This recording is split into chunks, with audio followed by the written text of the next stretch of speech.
네, 6월 넷째 주 공과교육 시작하도록 하겠습니다. 하나님은 전쟁에 관심이 없다라는 제목을 함께 나눠보도록 할게요. 두 번째 함께 살펴볼 사사는 기드온입니다. 자, 기드온도 역시 한 번의 말씀에 담아내려고 해서요, 좀 거시적인 관점에서 기드온 이야기 전체를 한번 다루고 그 안에서 주시고자 하는 메시지 하나를 붙잡고 좀 나아가려고 합니다. 지난 한 주 들어가기입니다. 지난 한 주 어떤 하나님을 노래했나요? 자, 이 내용은 지난주 드보라의 메시지였죠. 하나님을 노래하자. 노래로 기억하고 노래로 우리의 믿음을 고백하자. 그걸 가르치자라고 했습니다. 그래서 한 주 동안 이제 다짐하기에서 찬양을 나누면서 서로 은혜 받은 찬양들 서로 나누면서 하나님을 노래하자라는 것으로 마쳤고요. 그것을 이제 확인하는 내용입니다. 들어가기 위해서 확인해 주시고 한 주간 찬양을 나누면서 어땠는지 서로 이야기해 보시면 될 것 같고요. 아이들 안 해왔으면 선생님이 이제 노래, 하나님을 향한 노래, 어떤 노래 하면서 한 주간 보내는지 나눠주시고, 만약 지난주 이것을 안 하셨다면 그냥 넘어가시면 되겠습니다. 네, 너무 매이지 마시고, 자, 넘어가시면 될 것 같아요. 기드온의 이야기 함께 살펴보도록 하겠습니다. 첫 번째입니다. 하나님이 이스라엘을 구원하시기 위해 부르신 기드온은 어떤 사람이었나요? 좀 주목해서 볼 것은 기드온이 누구셨기에 그 하나님이 기드온을 불렀냐라는 겁니다. 그것에 좀 초점을 맞추려고 하는데, 자, 먼저 어떤 사람이었는지 첫 번째 살펴보겠습니다. 당시 이스라엘은 미디안의 압제를 받고 있었고요. 어떤 상황이었냐면 이 6장 앞부분에서 이스라엘이 파종한 때면 미디안이 항상 이쪽으로 올라왔다라고 기록하고 있어요. 그래서 많은 사람이 와서 한마디로 이 모든 걸 다 쓸어가 버리는 상황이었던 거죠. 자, 6장 6절입니다. 6장 6절에 이런 표현이 있어요. 이스라엘이 미디안으로 말미암아 궁핍함이 심한지라 이에 이스라엘 자손이 여호와께 부르짖었더라. 한마디로요, 먹고 사는 게 힘들어졌습니다. 농사를 지어서 이것을 먹고 살아야 되는데 미디안이 올 때마다 그걸 다 뺏어가니까 이들이 살 수가 없었던 거예요. 도망가도 소용이 없고. 자, 그런 시기에 이스라엘이 하나님께 부르짖었고요. 부르짖으면 어떻게 하셨죠? 하나님 구원하셨죠. 누구를 통해요? 사사를 통해. 자, 그 다음 장면이 사사인 기드온을 이제 사사로 부르시는 장면이 등장하고 있는데, 자, 6장 11절부터 13절의 내용은 포도주 틀에서 밀을 타작하고 있는 기드온입니다. 자, 지금은 이 탈곡이라고 하죠. 탈곡 작업 자체를 다 기계로 하기 때문에 좀 찾아보기 힘든데요. 이 탈곡 작업 자체가요, 보통은 이제 넓은 곳에 다 이제 쭉 깔아놓고 말린 다음에 이제 털어내는 작업이죠. 지금은 미디안 때문에 궁핍하던 시기였습니다. 미디안이 오기만 하면 다 뺏어갔기 때문인데요. 자, 지금 어디서 밀타작을 하고 있다고 해요? 포도주 틀에서 하고 있다. 포도주를 밟으면 밑으로 이제 포도즙이 이제 내려가는 그런 형식의 포도주 틀이었는데, 한마디로 밀타작은 넓은 곳에서 하는 건데 그것을 포도주 틀에서 하고 있다라는 겁니다. 미디안 사람들의 눈을 피하고 있는 거고 숨어 있는 거죠. 빼앗기지 않기 위해서. 자, 그러한 이 상황에 있다는 걸 지금 말해주고 있는 거예요. 한마디로 숨어서 눈치를 보고 있는 사사로서는 조금 맞지 않아 보이는, 좀 구차해 보이는 이 기드온이라는 걸 강조해주고 있는 것입니다. 자, 두 번째, 그 부르심이 있을 때 기드온은 하나님께 오히려 반론을 제기합니다. 하나님이 우리와 함께 하시면 우리가 어찌 이런 상황을 마주할 수 있겠습니까? 하면서 이제 그 다음에 하나님이 표정을 보여주시고 또다시 한번 함께 하신다는 걸 이제 보여달라고 하죠. 양털 뭉치를 가지고 이제 이것만 적고 다른 곳은 마르고 이제 반대로도 하고 하나님이 함께 하심을 이제 요청합니다. 그 정도로 이제 기드온은 하나님이 함께 하시는 게 맞는지에 대한 의구심이 진짜 있었던 사람인 거예요. 자, 그렇게 하나님의 부르심을 사사로서 받게 되고요. 그 다음 7장부터는 미디안과의 전쟁이 시작되는데, 두 번째 질문입니다. 하나님은 미디안과 싸우기 위한 이스라엘 군대를 처음에는 32,000명이었는데 10,000명으로 줄이셨고요. 10,000명에서 300명으로 줄이시게 됩니다. 자, 그럼 그 이유는 무엇이었을까요? 사사기 7장 2절에 기록되어 있는데요. 자, 먼저는 32,000명 중에 두려운 사람들, 떠는 사람들을 집으로 보냅니다. 22,000명이 돌아갔어요. 10,000명이 남았습니다. 물가로 데리고 갑니다. 손으로 움켜서 입으로 핥아먹는 300명만 남기셨어요. 자, 누구와 어느 정도의 군대와 싸우길래 고작 300명만 남기셨을까요? 자, 8장 10절에 보니까 미디안 군대가 총 합쳐서 13만 5천이나 된다라고 하고 있습니다. 자, 그럼 13만 5천을 대적하기 위해서 300명을 남기신 겁니다. 자, 그 이유는요, 분명하게 사사기 7장 2절에 기록되어 있습니다. 자, 뭐라고 하냐?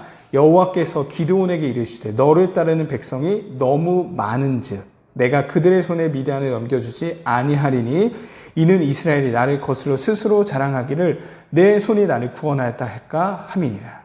32,000명 많다는 거예요. 왜? 이 수로 싸우면 우리가 많아서, 우리가 세서, 우리가 강해서 이긴 줄 알까봐 그런다라고 하나님이 말씀하시고 계신 거죠. 자신들의 손으로 구원하였다고 할까 하여서 300명이라는 어쩌면 터무니없는 숫자를 남기시게 됩니다. 자, 그렇게 해서 300명으로 이제 전투를 시작하는데요.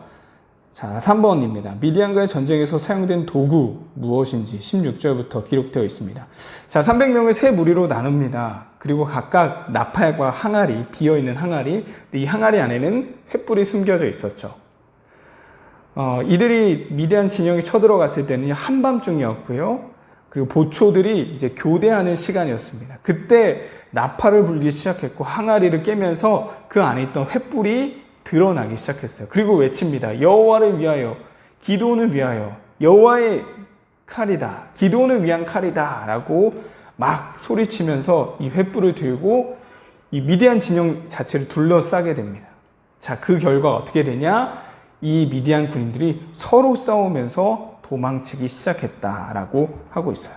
자, 그럼 전쟁에 사용된 도구가 무엇인 거죠? 나팔, 빈 항아리, 횃불, 그리고 외치는 목소리였습니다.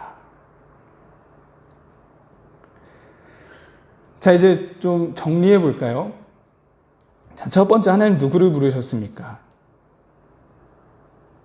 포도주 틀에서 밀타작하는 기드온이었어요.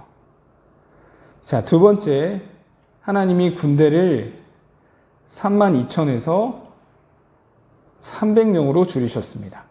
자, 세 번째, 전쟁에 사용된 도구는 나팔, 항아리, 횃불, 그리고 목소리까지 포함시킬까요? 자, 이렇게 미디안에서부터의 압제를 끊으시기 위해 이 세 가지를 행하셨습니다. 자, 오늘의 이 말씀 제목입니다. 하나님은요, 전쟁에 별로 관심이 없으세요. 만약 이 압제로부터 구원하실 거라면요, 이 포도주 틀에서 밀타작하고 있는 이 겁 많은 사람을 부르지 않으셨을 겁니다. 그리고 의심 많은 사람 부르지 않으셨을 거예요. 진짜 이 전쟁에서 승리하고자 하셨다면 32,000에서 300이 아니라 32,000에서 더 늘리셨어야 맞겠죠. 전쟁에 정말 관심이 많으셨다면요, 나팔과 항아리, 횃불이 아닌 무기와 병거를 사용하셨어야 할 것입니다. 근데 모든 게 다 반대로 가고 있어요. 포도주 틀에서 밀타작하고 300명만 남기시고 나팔과 항아리, 횃불로 승리하게 하셨습니다. 결론이죠, 결론. 하나님은 전쟁엔 관심이 없으셨고요. 하나님이 진짜 관심이 있으셨던 건 무엇이냐면 바로 기드온, 그리고 기드온이 이끄는 이스라엘 민족들이 내가 어떤 존재인지를 알기 원하셨다라는 거예요. 자, 첫 번째 부르실 때 하나님이 6장 12절에서요 이렇게 말씀하십니다. 큰 용사여, 여호와께서 너와 함께 하시도다. 숨어서 밀타작하고 있는 사람한테 너는 큰 용사다, 하나님 함께 하신다 말씀하세요. 자, 7장 2절 아까 살펴봤었죠. 이스라엘이 나를 거슬러 스스로 자랑하기를 내 손이 나를 구원하였다 할까 함이네야. 하나님이 줄이신 이유는 너희가 너희를 구원하는 게 아니라 하나님이 너희를 구원한다는 걸 알길 원하셨던 거예요. 자, 미디안과의 전쟁, 이 나팔과 항아리 횃불을 들고 가기 전에 이런 말씀을 하십니다. 7장 9절입니다. 그 밤에 여호와께서 기드온에게 이르시되 일어나 진영으로 내려가라. 내가 그것을 내 손에 넘겨 주었느니라. 그러니까 하나님이 원하셨던 건 하나님의 백성, 이 하나님의 백성이라는 존재, 정체성에 있었습니다.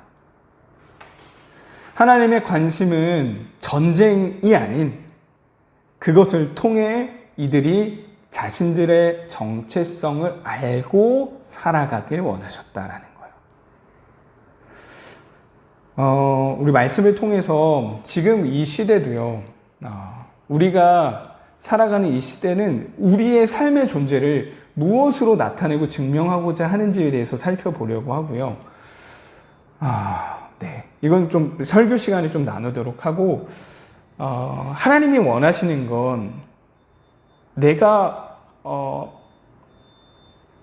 어디에 있느냐 보다 내가 그곳에서 어떤 정체성을 가지고 살아가느냐에 더 관심이 많다는 걸 꼭 기억할 수 있었으면 좋겠습니다. 겁쟁이를 부르시면서 군대를 줄여가시면서도 승리의 도구를 바꾸시면서 하나님이 알길 원하셨던 거예요. 지금 멋진 장군이 필요한 게 아니라, 수많은 군대가 필요한 게 아니라, 수많은 병거와 무기가 필요한 게 아니라 니네가 어떤 존재인지를 알아야 된다라는 걸 말씀해 주고 계신 거죠.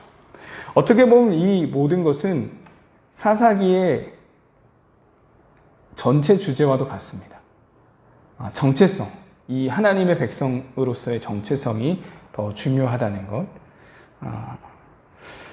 그러나 결론인데요. 그러나 기드온은 이걸 깨닫지 못했던 거예요. 하나님의 자녀라는, 하나님이 이끄시는 백성이라는 그 정체성이 가장 중요하다고 하나님은 말씀하시는데, 기드온은 이것을 몸소 경험했음에도 불구하고 이걸 깨닫지 못했던 거죠. 이것이 어디서 드러나냐면 그 뒤에 나오는 이 기드온의 모습을 통해 알 수 있습니다.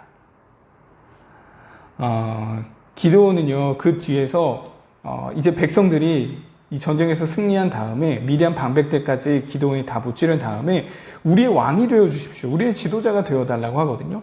근데 너희를 이끄신 거 하나님이다 라고 아주 멋진 고백을 해요. 근데 그 고백이 멋진 고백이 아니란 걸 단번에 알 수 있습니다. 어떻게 알 수 있냐면 그 뒤에 금으로 에봇을 만듭니다. 에봇은 제사장들이 입는 옷이었죠. 자, 그 금으로 만든 에봇을 통해서 자신의 존재를 결국에는 드러내고 싶어 했던 거예요.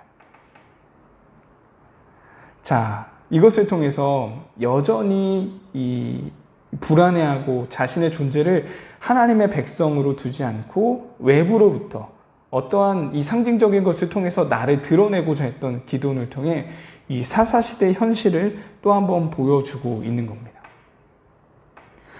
우리 친구들에게로 치면요, 좀 강하게 말해주고 싶어요. 하나님은 우리 친구들이 외고에, 특목고에, 국제고에 가는 걸, 그거에 하나님의 관심이 있지 않습니다. 하나님은 지금도 주어진 자리에서 하나님의 백성으로서의 그 정체성, 하나님의 자녀로서의 정체성을 가지고 살아가냐, 거기에 관심이 있다는 거죠. 근데 우리는 뭐예요? 이 드러나는 세상의 것으로 내 존재를 정의하려고 하죠. 나는 성적이 이만큼 돼. 우리 작년부로 친다면 나는 이런 직장을 가지고 있어. 나는 이런 곳에 살고 이런 차를 타는 사람이야. 근데 하나님은 그것이 아닌 나는, 너는 하나님의 자녀야. 하나님의 백성이야. 여기서부터 시작하길 원하신다라는 것. 네. 이렇게까지만 함께 나눠도 될 것 같고요. 이 말씀을 좀 잘 담아주는 찬양인 것 같습니다. 하나님 아버지의 마음, 우리 유은성 전도사님이 부른 찬양이죠. 하나님의 마음이 있는 곳에 내 마음이 있기를 원한다. 다짐하기입니다. 하나님의 마음이 있는 곳에 내 마음과 발걸음이 있기를 바라요. 나눔에서도 나누고자 하는 게 그겁니다. 나는 내 삶의 어떤 부분에 관심을 갖고 있나요? 질문하는 거예요. 그럼 하나님도 진짜 거기에 관심이 있으시냐라는 겁니다. 우리의 평생의 싸움이거든요. 우리에게 필요한 모습은 하나님의 관심이 있는 곳에 내 관심도 있어야 되겠죠. 근데 어쩌면 우리의 삶은 하나님이 관심이 있는 것보다는 내가 세상이 요구하는 것에 더 관심을 쏟고 있지는 않은지 돌아보기를 원하신다라는 겁니다. 또 이 찬양 같이 불러볼 수 있으면 좋겠고, 또 함께 이 찬양 고백하면서 한 주의 삶도, 아니 평생의 삶도 하나님의 마음이 있는 곳에 내 마음도, 하나님의 관심이 있는 곳에 내 관심도 있기를 원합니다. 이 믿음의 고백이 우리 모든 공과하는 모든 반들 가운데 넘쳐 흐를 수 있기를 바랍니다. 공과교육 여기서 마치도록 하겠습니다.